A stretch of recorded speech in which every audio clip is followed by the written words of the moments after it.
militer. Coba. Jadi dari jurusan bahasa Arab malah dikasih hukum kriminal militer. Bagaimana membagi waktu-waktu itu, Pak Lukman? Dan ini mungkin bisa disampaikan ke teman-teman aktivis sekarang ini. Banyak gara-gara aktif di kampus sebagai organisasi ekstra ataupun intra, atau mungkin berwirausaha semenjak di kampus, tapi dunia akademiknya di nomor sekian. Ya intinya pada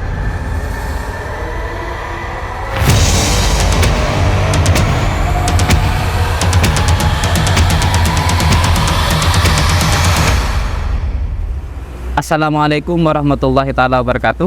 Bismillahirrahmanirrahim. Alhamdulillah, Allahumma sholli ala sayyidina Muhammad wa ala ali sayyidina Muhammad. Bertemu kembali bersama kami di channel Santri Sarjana.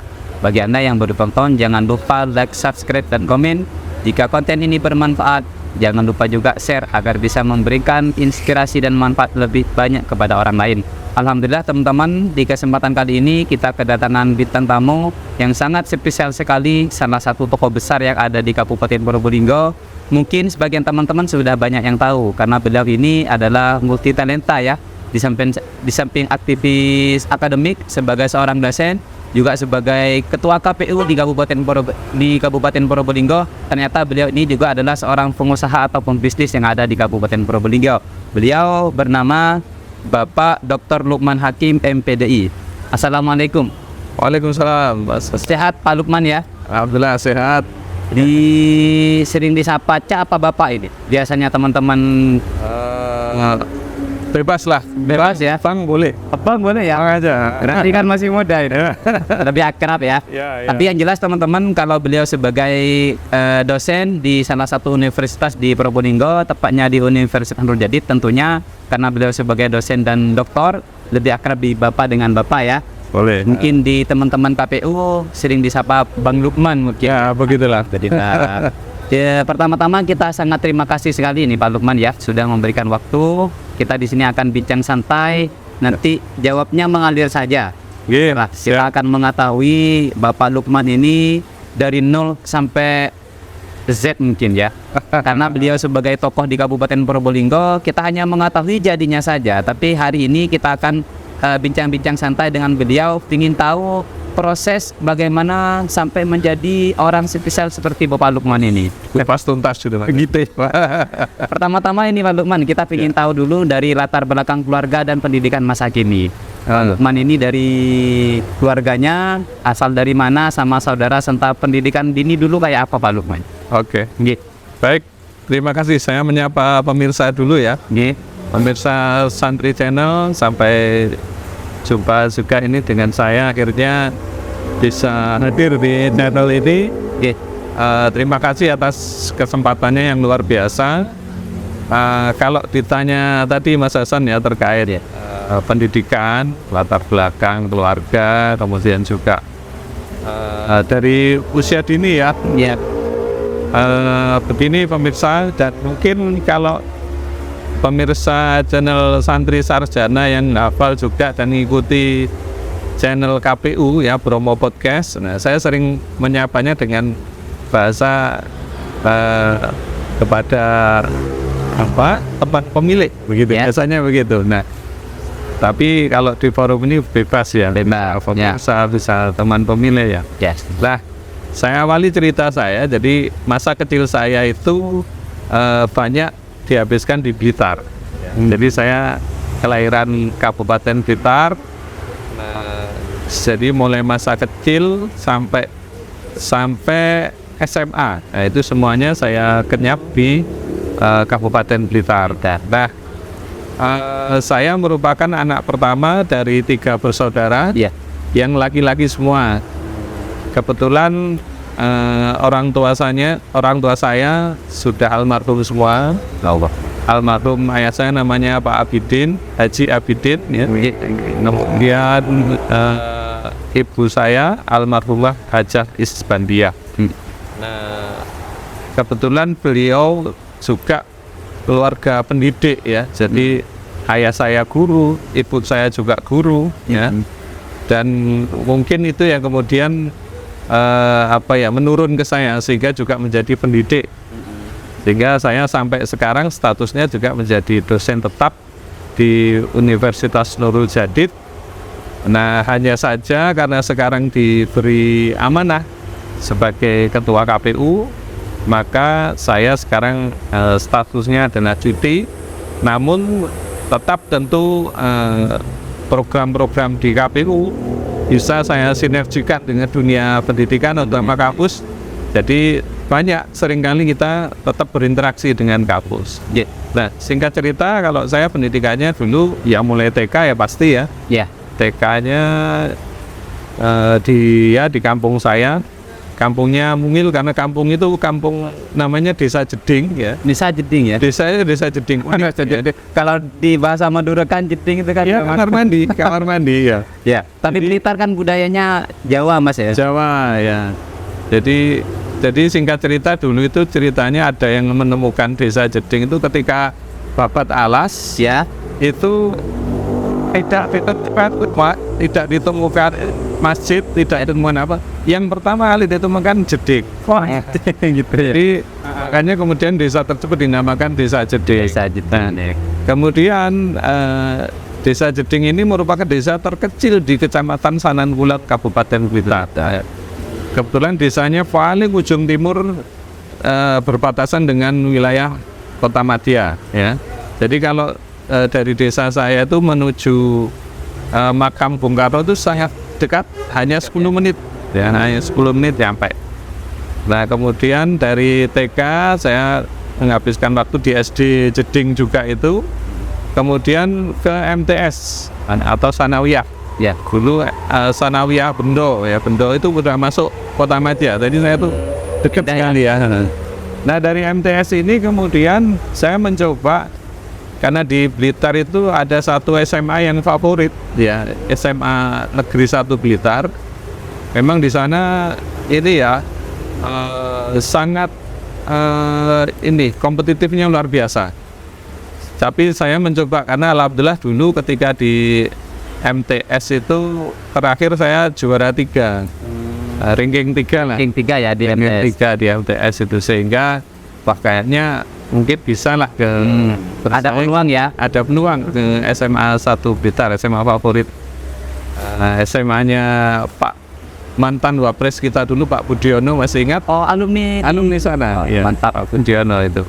Nah, singkat cerita alhamdulillah akhirnya saya diterima, meskipun ya harus susah payah ya, dalam arti ya bersaing dengan SMP lain, dengan MTS lain juga yang lebih favorit ya. Tapi alhamdulillah saya bisa masuk, kemudian berproses selama 3 tahun, dan alhamdulillah bisa selesai tepat waktu.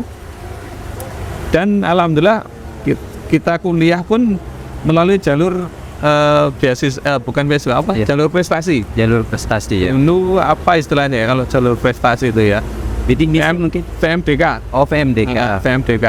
Jadi penelusuran minat dan kompetensi kalau tidak salah ya singkatannya. Jadi karena rapotnya bagus, maka bisa masuk kuliah yang diinginkan tanpa melalui tes UMPTN. Kalau dulu namanya UMPTN, tak tahu sekarang namanya apa ini.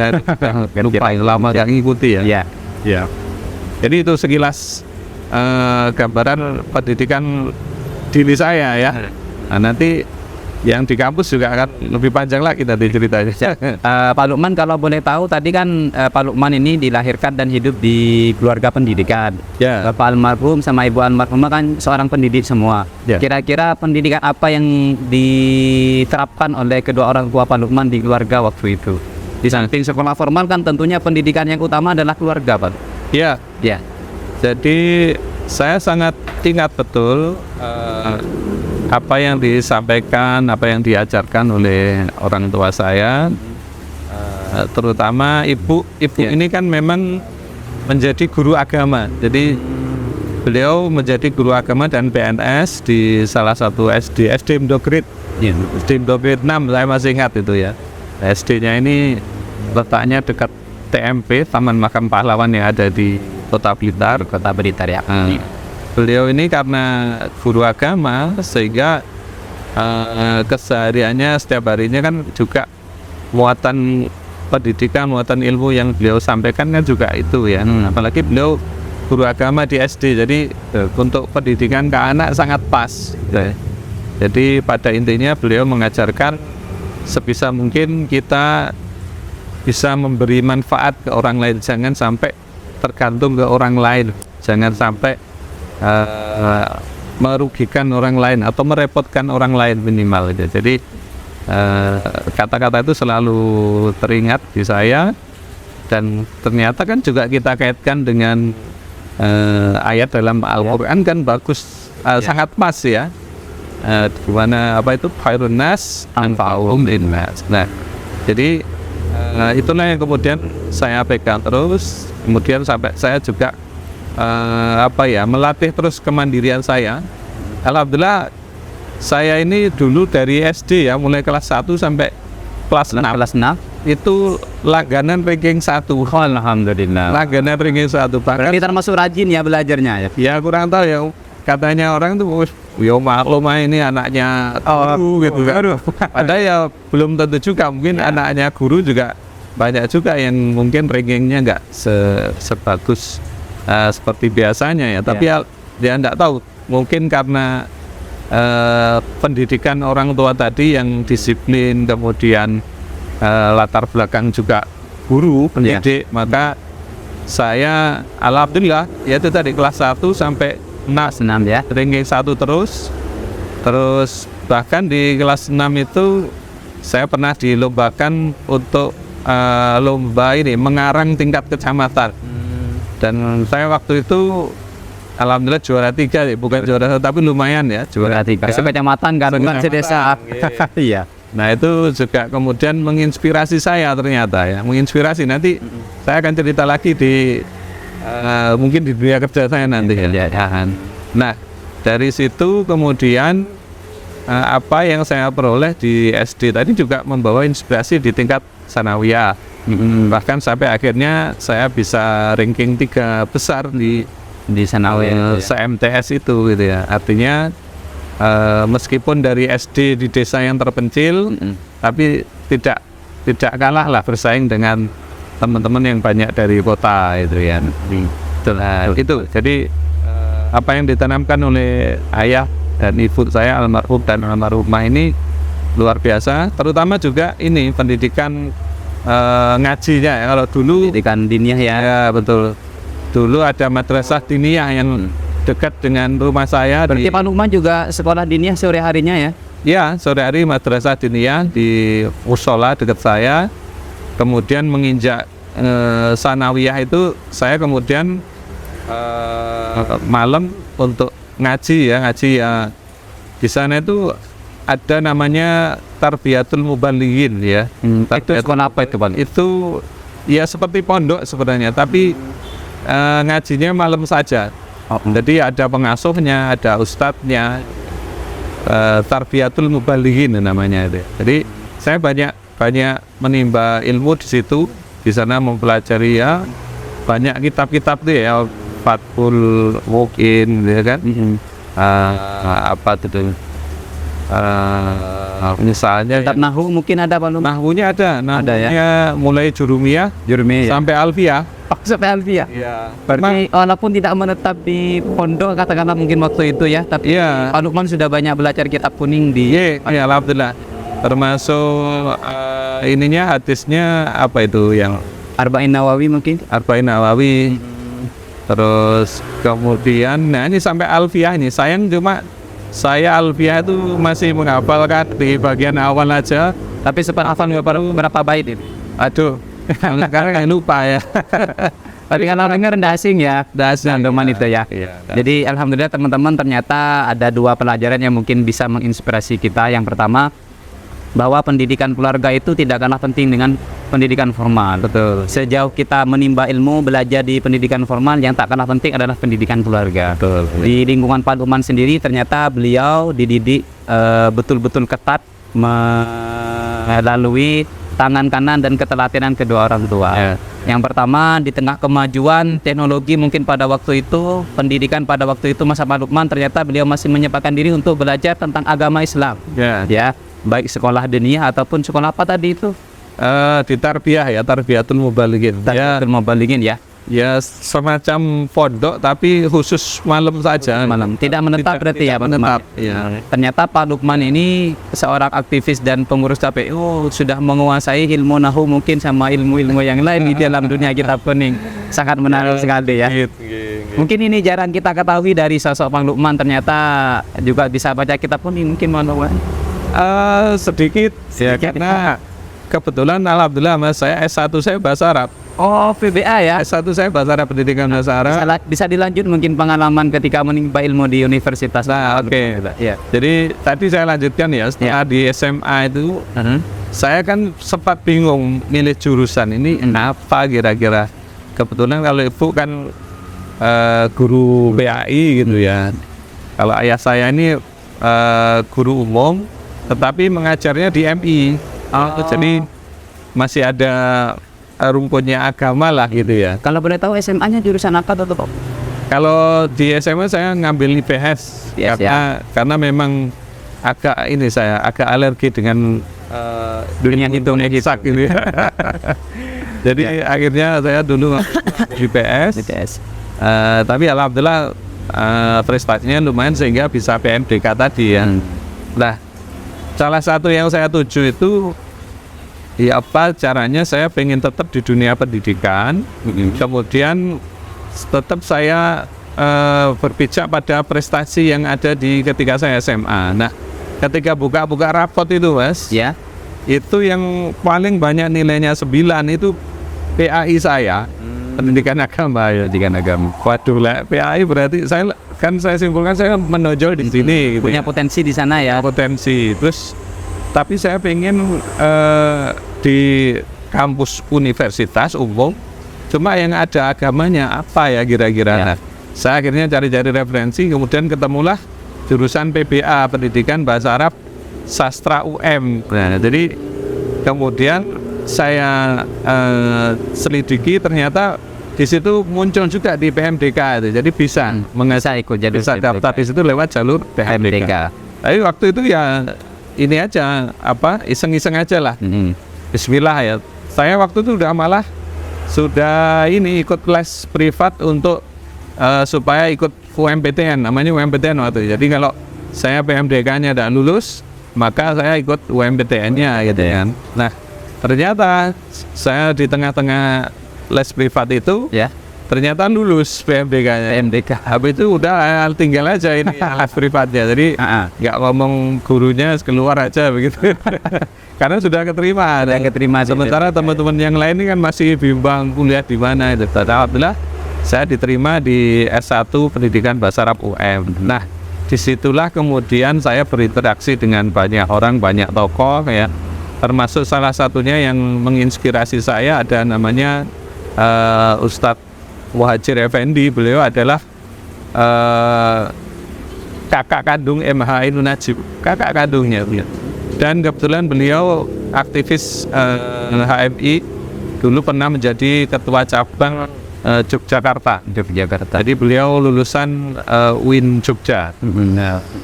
Disitulah kemudian saya banyak berinteraksi, banyak menimba ilmu dari beliau, dan juga yaitu akhirnya karena terinspirasi dari beliau, akhirnya saya ikut HMI juga waktu itu ya. Jadi singkat cerita saya belajar jadi aktivis waktu itu ya. Di kampus ya? Di kampus di Sastra UM ya. Waktu itu sempat juga mencalonkan menjadi HMJ ya, Himpunan Mahasiswa Jurusan Pendidikan Bahasa Arab ya? Pendidikan Bahasa Arab, dan sempat terpilih suara terbanyak. Hanya saja pas ketika habis terpilih itu saya kemudian jatuh sakit, kena tipes. Iya. Berarti sempat terpilih sebagai ketua HMJ? Sempat terpilih ya.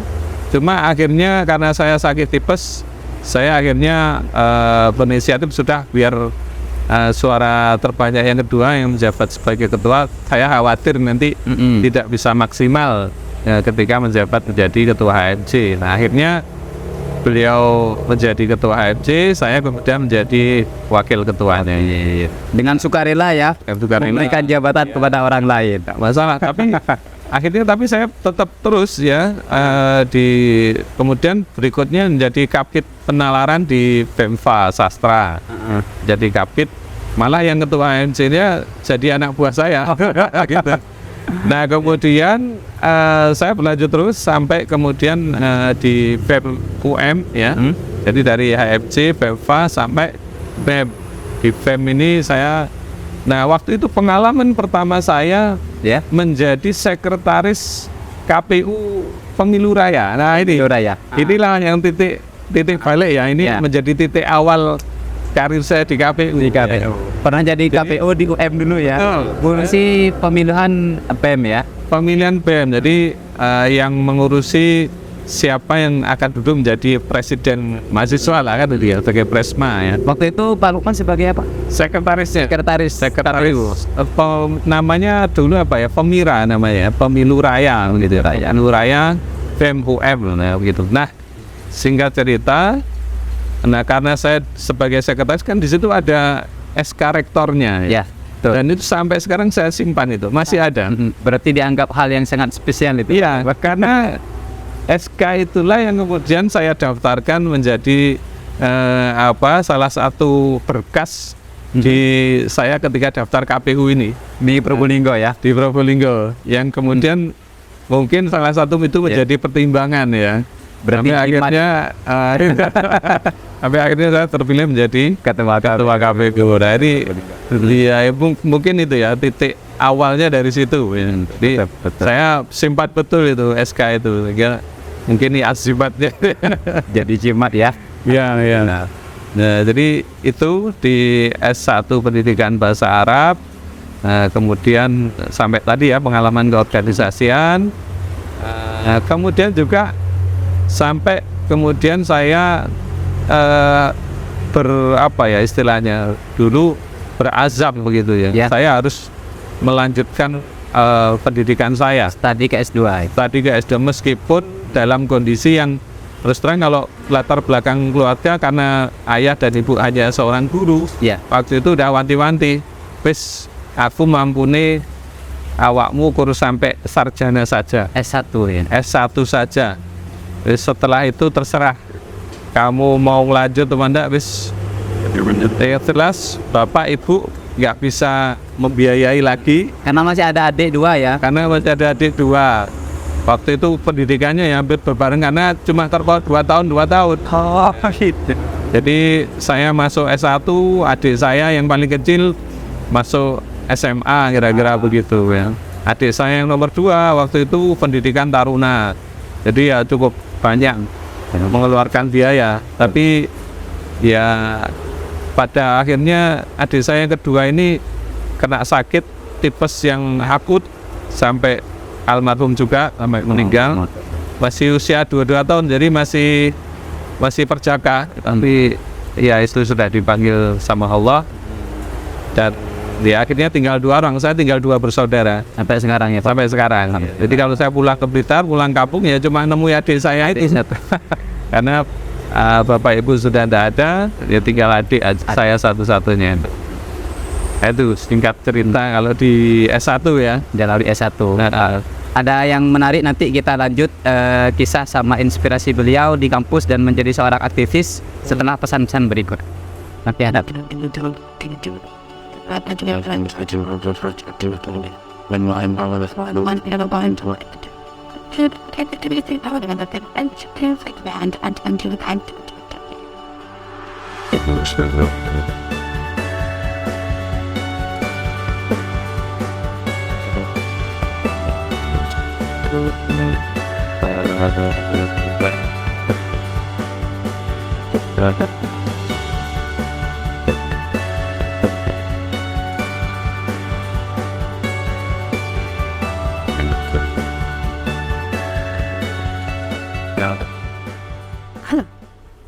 Baik teman-teman, tetap bersama kami di channel Santri Sarjana. Jangan lupa like, subscribe, dan berikan komentar yang terbaik. Bila konten ini dirasa manfaat, jangan lupa di-share agar bisa memberikan inspirasi lebih banyak kepada orang.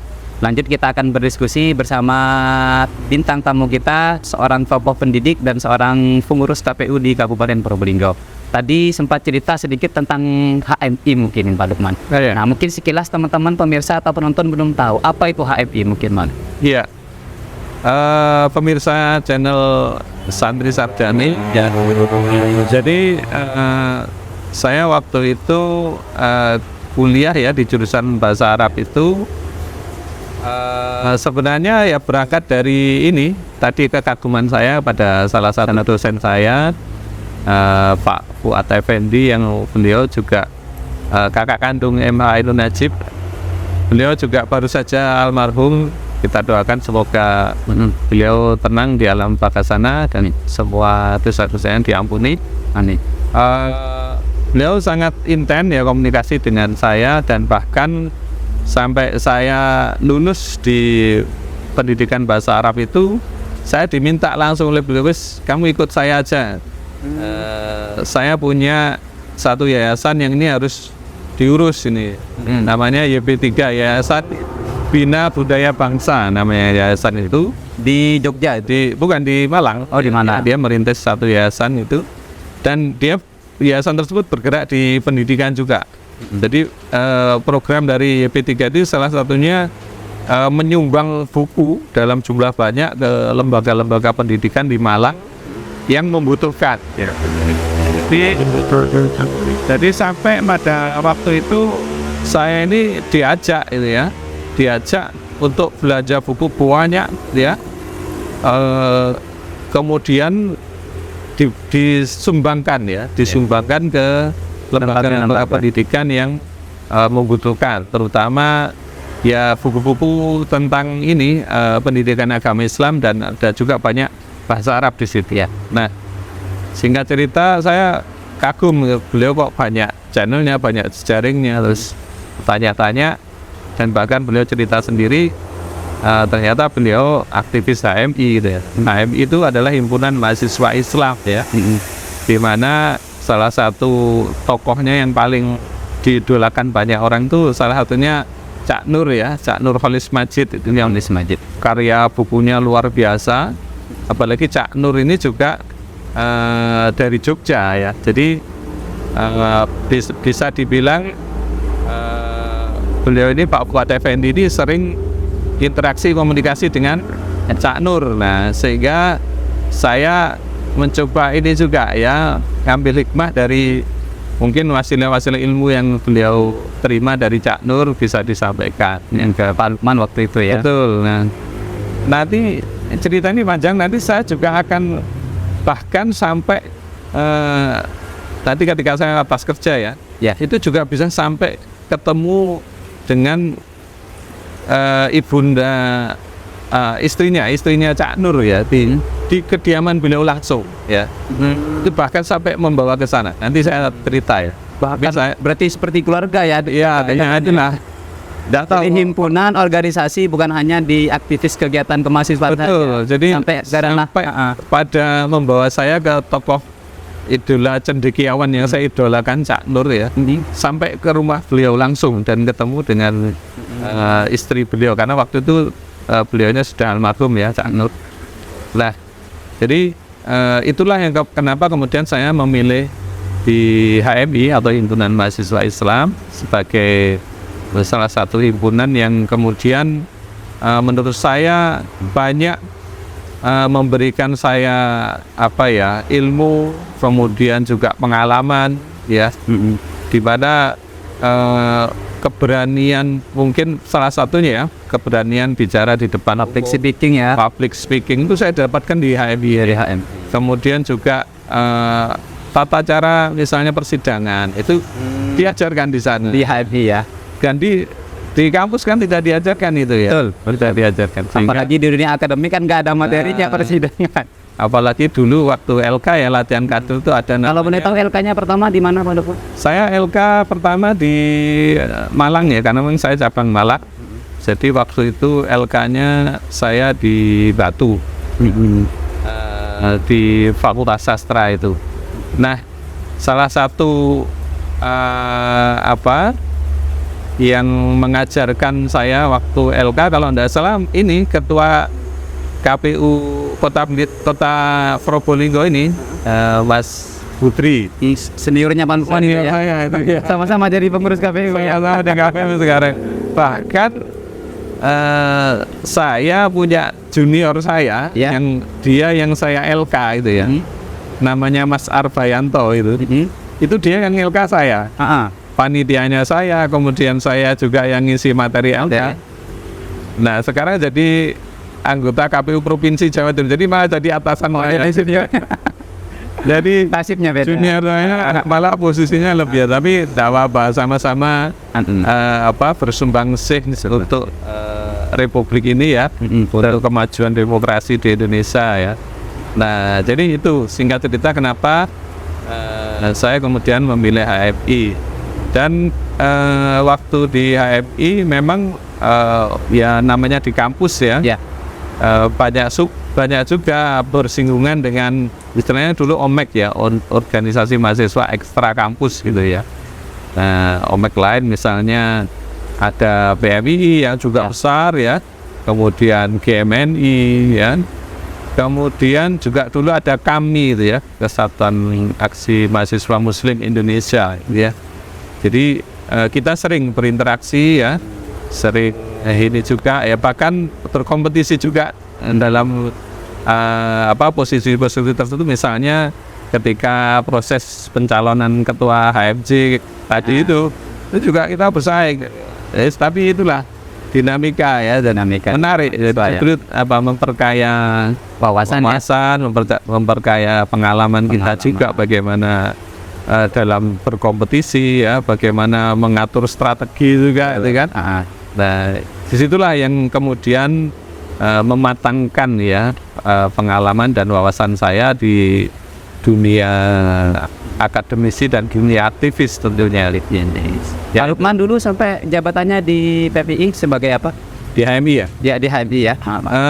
Saya kebetulan terakhir sebagai ketua komisariat sastra, jadi sampai jadi ketua komisariat sastra. Tahun berarti saya masuk kuliah tuh tahun 2000.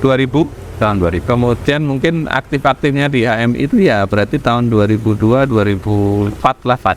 Ya, waktu aktif-aktifnya. Saya lulus tahun 2005. Kebetulan memang sempat molor sedikit 1 semester karena saya tadi sakit tipes itu. Bukan karena sibuk di organisasi. Bukan.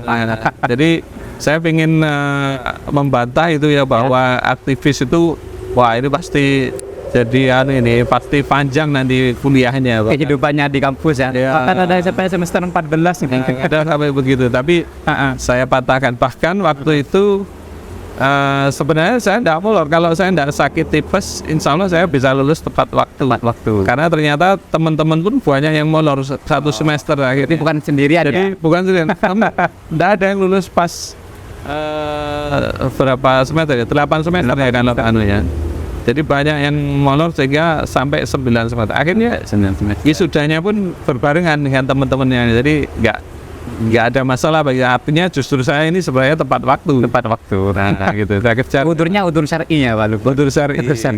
Nah, kalau boleh tahu mungkin prinsip Pak Lukman waktu itu, ini kan lulusnya tepat waktu. Aktivis organisasi ekstra sama di Intras di pengurus HMJ. Bagaimana membagi waktu itu Pak Lukman? Dan ini mungkin bisa disampaikan ke teman-teman aktivis sekarang ini. Banyak gara-gara aktif di kampus sebagai organisasi ekstra ataupun intra, atau mungkin berwirausaha semenjak di kampus, tapi dunia akademiknya di nomor sekian. Ya intinya pada manajemen ya sebenarnya. Kita bisa aja kok aktif di organisasi, aktif sebagai entah itu BEM atau aktif juga sebagai ketua komisariat di HMI misalnya atau OMEK lain ya. Tetapi kita harus punya tujuan utama kita apa? Kalau menjadi mahasiswa ya harus minimal lulus tepat waktu dulu ya. Itu menjadi target utama ya. Perkara mau ikut organisasi ini itu bagian dari tantangan bagaimana nanti kita tetap pada tujuan utama, yaitu lulus tepat waktu. Kemudian tapi kadang begini, memang harus ada yang dikorbankan ya. Kadang saya pun juga ketika sedang asik menjadi aktivis, kadang agak keleleran juga ini jam studinya. Tetapi mungkin kita bisa ini ya mengatur pola komunikasi juga dengan senior-senior ya. Kan banyak juga dosen-dosen di bahasa Arab waktu itu yang juga menjadi HMI ya, menjadi kahmi ya, sehingga ya ini pola komunikasi kita terapkan. Kadang ndak ikut perkuliahan dimakfu. Jadi masih inilah dimaklumi. Ya, artinya tidak meninggalkan tanggung jawab sebagai mahasiswa ya. Betul. Nah, kemudian saya waktu itu justru begini. Malah kesibukan saya yang padahal saya waktu itu habis sakit ya. Sakit tipes itu. Saya malah ditunjuk menjadi waktu itu ketua panitia Pekan Arabi. Ini berat ya. Ini kegiatannya bersifat nasional dan regional. Jadi di Pekan Arabi itu Usbu'il Arabi ya kalau bahasa Arabnya ya. Usbu'il Arabi itu di situ kegiatannya ada seminar nasional, ada lomba ya, khitobah ya, tingkat nasional juga, terus lomba kaligrafi tingkat regional Jawa Timur, ada lomba hadroh juga, dan itu saya yang pertama kali mengusulkan ada lomba hadroh di PBA itu ya. Iya, itu sebelum jauh populer seperti sekarang ya, ada Subhanul Muslimin gitu ya. Itu jauh dari masih awal, taraf-taraf awal. Di kampus umum sudah ada, tapi saya usulkan untuk ada lomba hadrah. Ya. Luar biasa animonya ya. Jadi alhamdulillah waktu itu terbilang sukses acara. Tahun berapa itu Pak Lunak yang jadi ketua panitia? Saya tahun 2002. Saya masih ingat 2002. Jadi bahkan saya sampai waktu itu sebelumnya ketua panitia belum sempat bisa sampai menembus gubernur Jatim. Saya bikin proposal saya bikin bagus dari sisi covernya, kemudian tata ininya ya, kata-katanya juga ya. Dengan modal tadi saya juara mengarang di SK ya. Kemudian saya datang sendiri ke kantor gubernur Jatim, saya ajukan, dan waktu itu dapat bantuan sekitar 3 juta rupiah. Tahun 2002 ya. 2002 ya. Itu luar biasa sehingga dari bantuan itu bisa nutup semuanya ya, ada kebutuhan yang banyak. Iya, dan waktu itu ada pameran buku juga itu. Jadi 1 minggu itu full. Dan itulah kemudian yang menyebabkan saya akhirnya jatuh sakit itu karena force di situ ya. Nah kemudian saya tapi justru dengan kemudian saya ke kantor gubernur ini termotivasi gitu ya. Wah, ini berarti kan di organisasi atau menjadi aktivis itu kan bisa ketemu banyak orang gitu ya, dan menginspirasi ya. Berarti pertama kali berhadapan dengan pejabat langsung dengan gubernur itu Pak Lu? Ya, meskipun waktu itu dengan kabit pendidikan atau apa gitu ya, tidak langsung gubernurnya ya. Tapi setidaknya kan kita udah berani berargumentasi dan alhamdulillah goal gitu. Ya. Sampai berhasil gitu tuh. Itu yang pengalaman saya yang paling saya rasakan sampai sekarang ini membawa impact gitu ya. Betul. Nah, kemudian singkat cerita saya lanjutkan yang pendidikan tadi ya Mas ya. Di S2 saya karena tadi Bapak sama Ibu sudah pasrah ndak bisa membiayai. Nah, akhirnya saya harus apa caranya saya bekerja terus bisa kuliah ini. Nah, singkat cerita saya kerja sempat menjadi wartawan Jawa Pos. Nah, jadi ketika saya dengan Pak Fuad Effendi itu sering kan langganan koran ya tiap Sabtu gitu. Nah, kok ada lowongan wartawan Jawa Pos. Wah, siapa tahu bisa masuk, daftar aja. Itu karena sudah punya potensi apa haji mumpung apa gimana Pak? Ya waktu itu iseng aja karena ada lowongan wartawan itu. Apa salahnya saya daftar gitu ya, apalagi dulu saya pernah juara ngarang itu kan. Ya. Dan juga saya waktu itu punya keinginan juga kan, saya bahasa Arab gitu. Misalnya saya suatu saat dikirim ke Timur Tengah, saya kan sudah punya modal itu kan. Yang modal ya. Singkat cerita saya daftar dan alhamdulillah dari 500 sekian pendaftar, saya masuk ke dalam salah satunya yang lolos.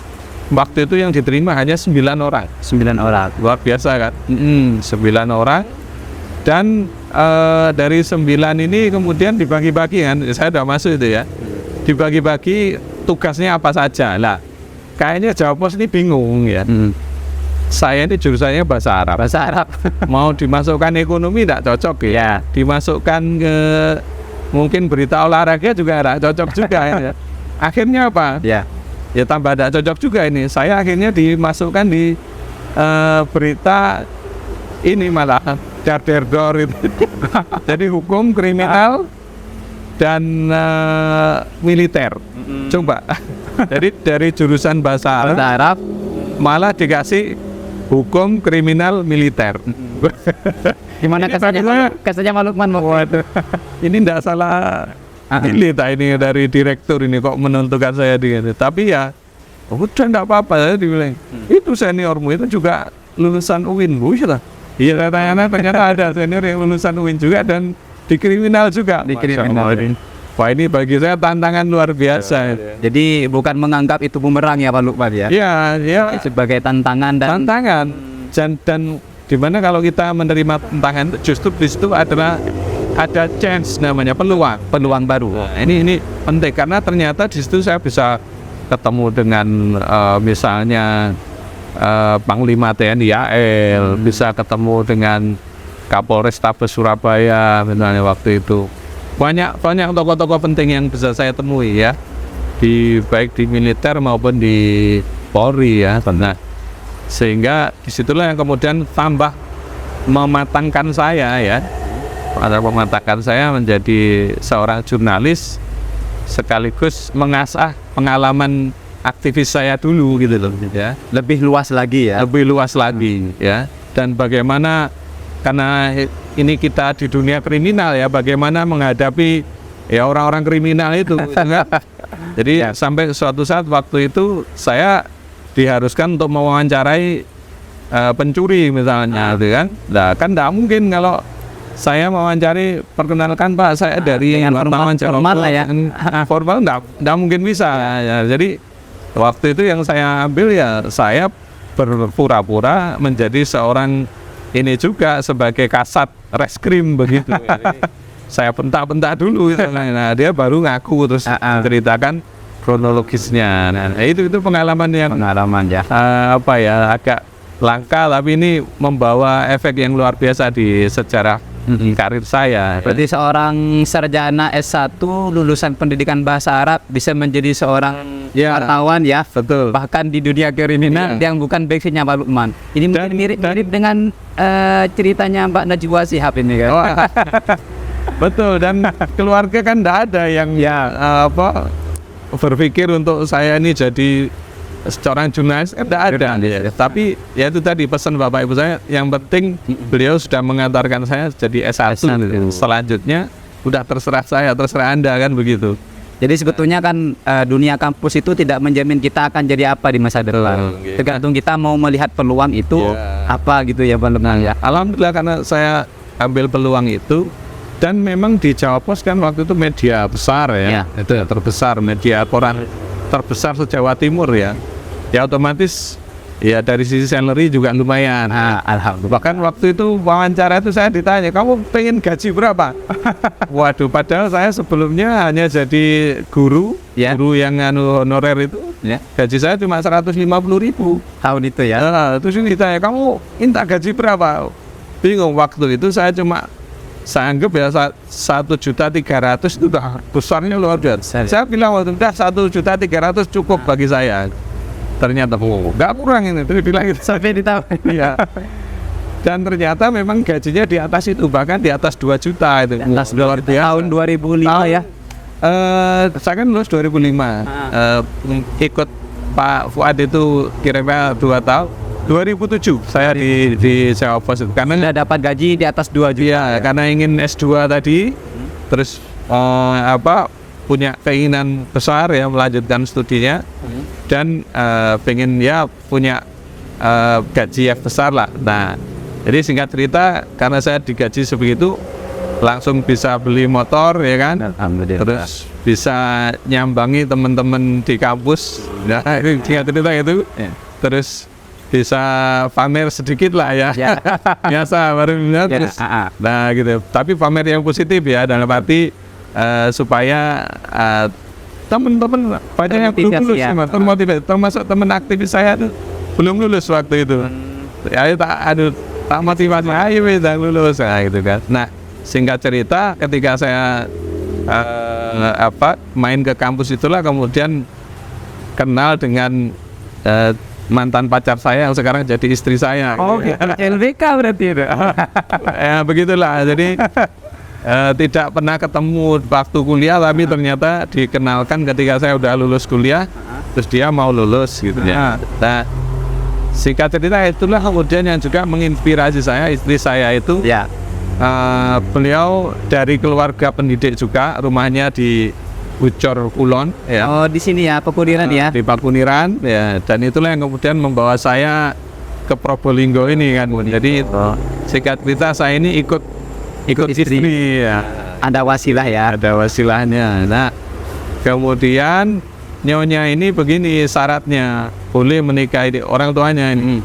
Oh, bukan orang tuanya, dia sendiri ya nyonya ini. Jadi boleh nikahi saya, tapi Mas saya minta izin setelah nikah saya mau melanjutkan S2 saya. Waduh. Tapi justru di situ yang kemudian melecut semangat saya lagi untuk kemudian saya S2. Nah, S2. Jadi singkat cerita saya nikah. Buat saya masih ingat sekali hari Minggu ya, ijab kabul dan langsung pesta nikahnya langsung sehari itu. Hari Rabunya nyonya saya minta antar saya untuk daftar S2 di ITS. Karena nyonya saya itu S1-nya pendidikan fisika UM, jadi satu kampus juga. Kemudian S2-nya S2 fisika ITS murni ya waktu itu. Nah, karena kok ini sudah ngengkel S2 lah, saya kan gengsi ya. Masa istrinya S2, suaminya ndak S2 gitu. Akhirnya mau nggak mau, ya udahlah merogoh tabungan saya juga daftar S2. Tapi saya milih PAI di UIN Surabaya. Dulu masih IAIN Surabaya. IAIN Sunan Ampel Surabaya, sekarang sudah menjadi UIN Sunan Ampel Surabaya. Nah, jadi ya saya paksakan dengan biaya sendiri. Sampai suatu saat saya kan tidak kuat juga ya kuliah S2 sambil jadi wartawan waktu itu. Akhirnya saya resign dari Jawa Pos kerja. Kemudian cuma ya fokus di S2 itu terus, tapi pada satu titik kemudian waduh ini kalau diterus-teruskan tabungan saya habis ini. Betul. Sampai betul tabungan habis untuk bayar SPP pun tidak mampu. Karena juga bayar punya istri. Betul. Ya itu akhirnya saya daftar lagi di Jawa Pos Group. Waktu itu alhamdulillah diterima lagi di JP Book ya. Di JP Book menjadi supervisor waktu itu. Jadi beda kalau dulunya jurnalis, saya kemudian di JP Book ini menjadi supervisor. Jadi yang menangani kalau ada pameran buku, menangani kalau ada seminar-seminar terkait pendidikan ataupun terkait media Jawa Pos sendiri itu. Nah, akhirnya ini singkat cerita kemudian mungkin saya dilihat berpotensi dan layak untuk dipromosikan. Saya kemudian dipromosikan untuk menjadi karyawan tetap di Jawa Pos Group itu, tetapi diangkat menjadi karyawan Temprina. Nah, Temprina itu menjadi induknya JP Book. Temprina ini yang nyetak koran, nyetak buku-buku dan sebagainya. Nah, singkat cerita saya kemudian menjadi karyawan tetap di situ. Dan itulah kemudian yang membuat saya jauh-jauhan dengan nyonya. Waktu itu kuliahnya nggak sampai selesai, ternyata karena PNS diterima dan dia di Probolinggo. Tapi saya terakhir di cabang Malang ya, tahun 2013 saya. Jadi kalau di total saya di Jawa Pos Group itu kurang lebih 5 tahun. Lumayan ya? Lumayan. Baru kemudian saya resign dari Temprina karena waktu itu saya berpikiran, waduh ini saya udah 5 tahun menikah kok belum punya anak itu kan. Ini karena saya jauh-jauhan. Akhirnya saya putuskan resign dari Temprina dan kesini, meskipun jobless ya, menerima jobless. Ya. Ini singkat cerita sambil saya cerita ini ya karir saya ya. Nah kemudian saya singkat cerita cari-cari peluang di sini. Mana yang kira-kira bisa menerima saya kerja ya. Saya bikin lamaran ke PT Sasa, lihat Sasa nggak besar itu kan, ya. Gending itu. Saya lamar lagi banyak tempat, termasuk salah satunya menjadi dosen di Unuja itu. Kalau dulu kan masih IAINJ ya, IAINJ ya. Cuma waktu itu diabaikan karena cuma S2 itu. Ini kalau S3 waktu itu rektornya masih Kiai Maltub Sirat. Kalau kamu S3, saya langsung terima hari ini. Waduh, ya mohon maaf Pak Kiai, ini saya masih S2 itu. Ya. Dan singkat cerita belum diterima itu. Sampai kemudian ternyata ada peluang menjadi komisioner Panwaslu Kabupaten Probolinggo. Jadi ada peluang menjadi komisioner Panwaslu Kabupaten. Dulu masih Panwaslu. Nah, sekarang sudah namanya Bawaslu karena sudah badan ya. Nah, singkat cerita saya daftar dan saya masuk 3 besar di situ. Kemudian saya waktu itu menjabat sebagai komisioner divisi pengawasan. Nah, itulah titik awal karir saya sebagai komisioner KPU Kabupaten Probolinggo. Sehingga titik awal itulah yang kemudian ya mungkin titik awal yang paling lagi ketika di kampus dulu ya, di sekretaris KPU tadi. Nah, dan itu membawa pengalaman-pengalaman di kepemiluan sampai akhirnya tahun 2019 kemarin saya daftar menjadi KPU dan alhamdulillah diberi amanah menjadi ketua KPU sampai sekarang ini. Nah itu singkat cerita Mas. Sampai dari mulai aktivis, kemudian perkuliahan, sampai kemudian saya menjadi KPU sekarang ini. Tadi juga sempat diceritakan sedikit tentang dunia romantisme ya. Oh iya. Jadi senikmat-nikmatnya apa dunia aktivis sama dunia kampus, jangan lupa untuk menata hati juga. Ya, kadang-kadang sampai lupa tentang tulang rusuknya. Nah betul ini betul ya. Jadi saya waktu itu memang menarget dalam diri saya. Ya. Pokoknya saya bercita-cita maksimal menikah tuh harus usia 27 tahun. 27. Jadi saya patok itu. Awalnya sih idealnya 25 ya. 25. Tapi saya perhitungan wah kayaknya 27 lah ideal gitu ya. Jadi saya patok betul 27 tahun. Jadi siapapun yang saya kenal waktu itu saya coba lamar gitu ya. Termasuk kenal dengan nyonya itu. Alhamdulillah akhirnya ternyata berjodoh sampai sekarang. Alhamdulillah. Ya. Sudah punya putra berapa? Alhamdulillah masih satu. Masih satu ya. Semoga karena keterbatasan waktu ini teman-teman, nanti kita akan lanjut diskusinya mungkin setelah maghrib. Kebetulan sekarang lagi bulan puasa, insya Allah waktu maghrib kurang 7 atau 5 menit lagi ya teman ya. Tapi tidak apa-apa lanjut setelah buka puasa nih Pak Goman. Boleh. Karena pertanyaannya masih ada, yaitu tentang dunia profesi. Sekarang kan Pak Goman sebagai pengurus KPU, ketuanya di Kabupaten Probolinggo, dan sebagai dosen di Universitas Nurjati. Boleh. Nah, ini mungkin ada banyak hal yang akan disampaikan oleh kepada pemirsa. Terima kasih teman-teman, tetap bersama kami setelah pesan-pesan berikut.